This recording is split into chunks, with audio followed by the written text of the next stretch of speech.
नमस्कार प्रिय भक्तगणों। सनातन धर्म में पूर्णिमा व्रत का बहुत ही अधिक महत्व होता है। हर महीने में एक पूर्णिमा तिथि अवश्य पड़ती है। ऐसे में पूरे साल में कुल 12 महत्वपूर्ण पूर्णिमा तिथियां पड़ती हैं। पूर्णिमा का पावन दिन माता लक्ष्मी और चंद्र देवता को समर्पित होता है। दोस्तों, पूर्णिमा को लेकर बहुत कंफ्यूजन रहता है कि पूर्णिमा का व्रत हमें किस दिन करना चाहिए, पूर्णिमा का नियम किस दिन से करना होता है, साल में कितनी पूर्णिमा का व्रत रखना चाहिए और इसकी विधि क्या है। तो दोस्तों, आज की इस वीडियो में हम जानेंगे पौष पूर्णिमा 2025 में कब है, 13 जनवरी या 14 जनवरी। जानेंगे पूर्णिमा की सही तारीख, शुभ मुहूर्त और महत्व, और चंद्रोदय का सही समय क्या है, तो कब मनाई जाएगी पौष पूर्णिमा 2025 में, और कब रखा जाएगा पौष पूर्णिमा 2025 का व्रत। क्या होगा राहु काल का समय, शुभ अभिजीत मुहूर्त, पूजा पाठ विधि, इस दिन क्या करें क्या नहीं। तो आज की महत्वपूर्ण वीडियो में हम संपूर्ण जानकारी देने जा रहे हैं। तो वीडियो में शुरू से लेकर अंत तक बन रहे। नमस्कार दोस्तों, स्वागत है आप सभी का आपके पसंदीदा चैनल हिंदू रिलीजियस टेल्स में। दोस्तों, वीडियो को शुरू करने से पहले एक बार कमेंट सेक्शन में जय श्री हरि विष्णु अवश्य लिखिए और वीडियो को लाइक करके आपके पसंदीदा हिंदू रिलीजियस टेल्स चैनल को सब्सक्राइब अवश्य कर दीजिए और बेल आइकन का बटन अवश्य ही दबा दीजिए। तो दोस्तों, पूर्णिमा तिथि एक ऐसी तिथि है जिसका इंतजार आज ही से नहीं हमेशा से किया जाता है। कारण भी है कि पूर्णिमा तिथि पर लक्ष्मी आराधना करने से बहुत जल्दी सफलता मिल जाती है। कहा जाता है कि लक्ष्मी और चंद्रमा आपस में भाई है, भाई बहन का संबंध है, क्योंकि दोनों की उत्पत्ति समुद्र से हुई है। और पूर्णिमा यानी कि चंद्रमा जिस दिन पूर्ण कलाओं के साथ होते हैं, उस दिन यदि हम लक्ष्मी जी की आराधना करते हैं तो दोस्तों, वह इतनी प्रसन्न होती है कि धन संपदा से भर देती है।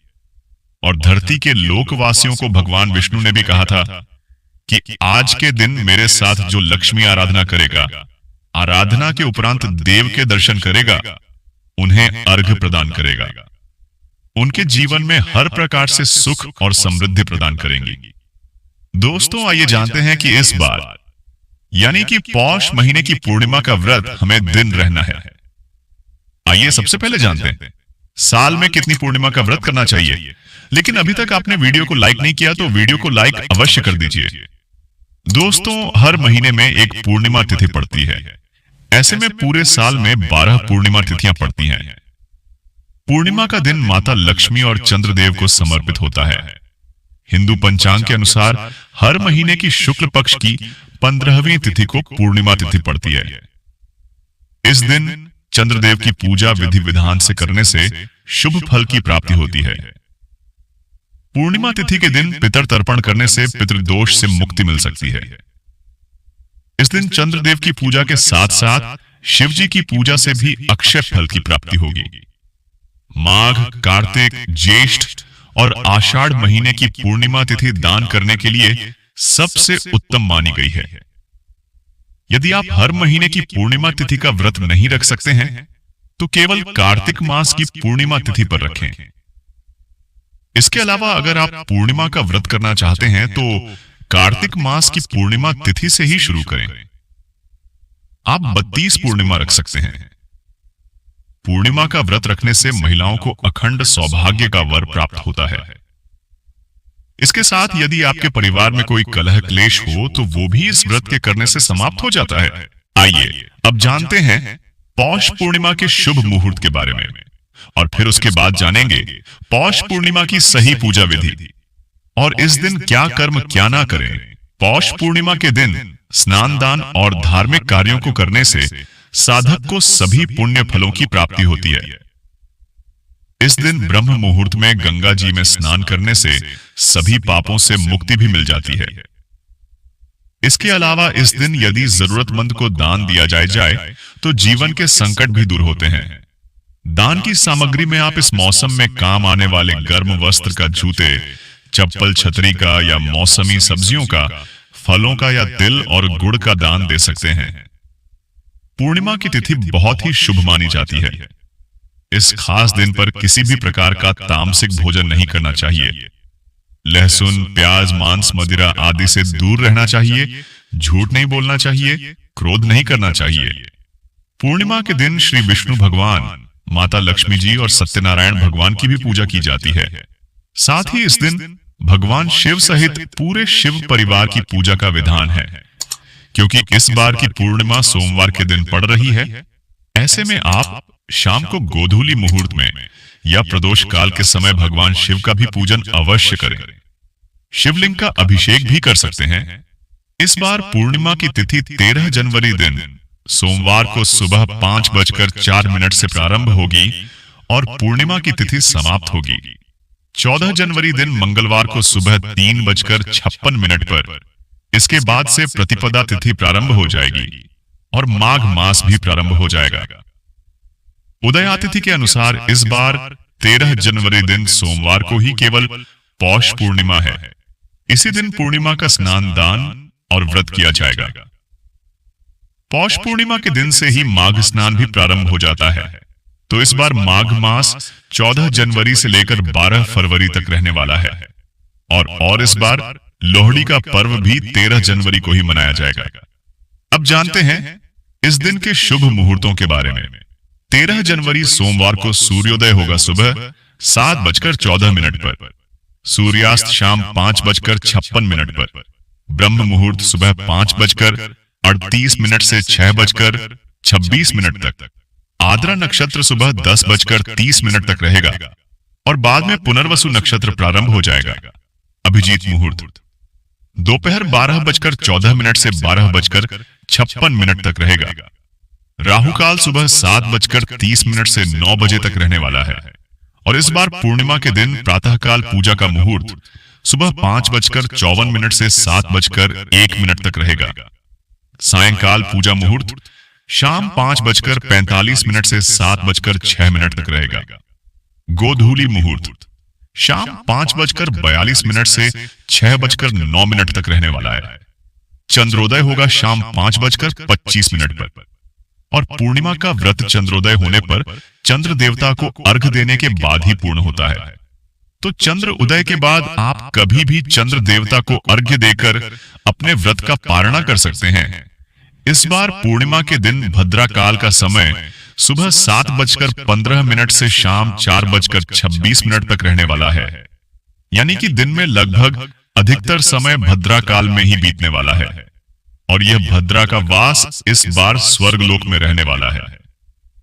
और जैसा कि शास्त्रीय नियम है ज्योतिष शास्त्र के अनुसार, अगर भद्रा का वास स्वर्गलोक में होता है तो धरती लोक पर भद्रा अशुभ नहीं मानी जाती है। ऐसे में यह भद्रा अशुभ नहीं रहेगी। तो आप भद्रा काल के समय में भी सुबह से शाम तक कोई भी शुभ काम कर सकते हैं, पूजा पाठ या दान भी दे सकते हैं। आइए जानते हैं पूर्णिमा तिथि की पूजा विधि के बारे में। लेकिन अभी तक आपने वीडियो को लाइक नहीं किया है तो वीडियो को लाइक अवश्य ही कर दीजिए। व्रत रखने वाले भक्तों को सुबह देर तक नहीं सोना चाहिए। जहां तक हो सके ब्रह्म मुहूर्त में उठकर ही स्नानादि से निवृत्त होकर सूर्य देवता को जल अर्पित करके फिर पूजा करनी चाहिए। पूर्णिमा व्रत की कथा अवश्य ही पढ़नी और सुननी चाहिए और दिन भर उपवास रखना चाहिए। शाम को चंद्रोदय होने पर चंद्र देवता को जल का अर्घ देकर और धूप दीप दिखाकर आरती करने के बाद खीर का भोग लगाकर उसी खीर को प्रसाद रूप में ग्रहण करके अपना उपवास खोलना चाहिए। आज के दिन सफेद रंग की वस्तुओं का ज्यादा से ज्यादा प्रयोग और दान करना चाहिए। घर में लहसुन, प्याज का या मांसाहार का सेवन नहीं करना चाहिए। नाखून, बाल इत्यादि न काटे और दीपदान जरूर करें। पूर्णिमा के दिन किए गए दीपदान से भक्तों की सभी पाप कट जाते हैं और अंत में मोक्ष की प्राप्ति होती है। दीपदान आप अपने आसपास मंदिर में पवित्र वृक्षों के नीचे तुलसी जी के पौधे में कर सकते हैं। ध्यान रखें कि भगवान विष्णु को आप जो भी भोग लगाएं, साथ में तुलसी जी पत्ते जरूर रखें। लेकिन पूर्णिमा के दिन तुलसी के पत्ते नहीं तोड़ने चाहिए। इसीलिए एक दिन पहले ही तुलसी के पत्ते भी तोड़कर रख लेने चाहिए। जिन लोगों की कुंडली में चंद्र दोष हो, मन अशांत रहता हो, बहुत ज्यादा मानसिक तनाव रहता हो ऐसे लोगों को चंद्र देवता की पूजा अवश्य करनी चाहिए। तो सबसे पहले 13 तारीख को आप जल्दी जग जाइए, स्नान करिए और आप अपने घर के मुख्य द्वार पर हल्दी युक्त जल से आप थोड़ा सा छिड़काव जरूर करिए। आप हल्दी ले लीजिएगा, थोड़ा सा जल में डालिए, मुख्य द्वार को साफ कर लीजिएगा। आप जल के छींटे मार दीजिएगा। घर में जो पूजा पाठ करना है कर लें। पीले चावल में थोड़ा सा हल्दी डाल करके आप पक्षियों को पीले चावल दीजिएगा। गौ माता को बेसन से जुड़ा हुआ कोई भी पकवान, बेसन से बनी हुई रोटी या बेसन से बना हुआ हलवा आप गौ माता को खिलाइए। बहुत बड़े दुख, तकलीफ और कष्ट दूर हो जाते हैं। दोस्तों, आज भगवान सत्यनारायण की कथा घर में करना और सुनना दोनों ही बहुत लाभप्रद होता है। तो सत्यनारायण भगवान की कथा यदि आप घर में नहीं कर पाते हैं तो आप जो पूजा होती सामान्य भगवान विष्णु जी और लक्ष्मी जी की, वो आप जरूर सुनिएगा। दोस्तों, आपको बता दूं कि कलयुग में हर कामनाओं की पूर्ति के लिए सत्यनारायण की कथा कराई जाती है। घर में जो भी शुभ और मांगलिक कार्य होते हैं उससे पहले सत्यनारायण की कथा कराई जाती है। और मैं खुद का अनुभव बता दूं कि सत्यनारायण की कथा मात्र कुछ दिन सुन लिया जाए, 5, 7 या 12 पूर्णिमा, तो आप देखेंगे कि जिस मनोकामना की पूर्ति के लिए पूर्णिमा की कथा आप सुनते हैं, श्रवण करते हैं, तो कथा सुनने का पुण्य फल आपको जरूर मिलता है। कलयुग में सभी कष्टों को दूर करने वाली होती है, तो आपको यह चीज ध्यान रखना। पूर्णिमा के दिन आज नहाने के पानी में थोड़ा सा तिल जरूर डालिएगा। सभी परिवार के सदस्य नहाने के पानी में तिल मिलाकर स्नान जरूर कीजिए। इसका बहुत अधिक लाभ आपको मिलेगा। तिल के स्नान और दान से जीवन के सभी कष्ट दूर होते हैं। दोस्तों, आज भगवान विष्णु की माता लक्ष्मी के साथ पूजा जरूर करिए, क्योंकि दोस्तों छतरी की पूर्णिमा पर हनुमान जी का जन्म हुआ था। इसलिए हनुमान जी की पूजा करके हनुमान चालीसा का पाठ भी आपको करना है। दोस्तों, हिंदू धर्म में 2 तिथियां ऐसी हैं जिनके बारे में कहा जाता है कि भूल ही नहीं सकते, और वो हैं अमावस्या और पूर्णिमा। इन 2 तिथियों में भगवान की पूजा करना, मंदिर में या जरूरतमंद लोगों को दान करना आपके जीवन के कष्ट दूर करने वाला है। और आज गुरु पुष्य योग है, तो आज जिन लोगों के विवाह में विलंब हो रहा है वह लोग जरूर कुछ महत्वपूर्ण उपाय कर लें। जिन लोगों को लक्ष्मी चाहिए वह लोग भी कुछ उपाय कर सकते हैं, जैसे हवन कर सकते हैं। कनकधारा स्त्रोत का पाठ आप लोगों के जीवन में चमत्कारी रूप से गरीबी को दूर करने वाला। जो लोग आज से कोई नई चीज शुरू करना चाहते हैं वह आज से करें। आज बहुत महत्वपूर्ण दिन है। ऐसा दिन संयोग से आता है कि पूर्णिमा भी हो और रवि पुष्य योग भी। तो आप इन महत्वपूर्ण कार्यों को कर लीजिएगा। जय श्री राम, हर हर महादेव।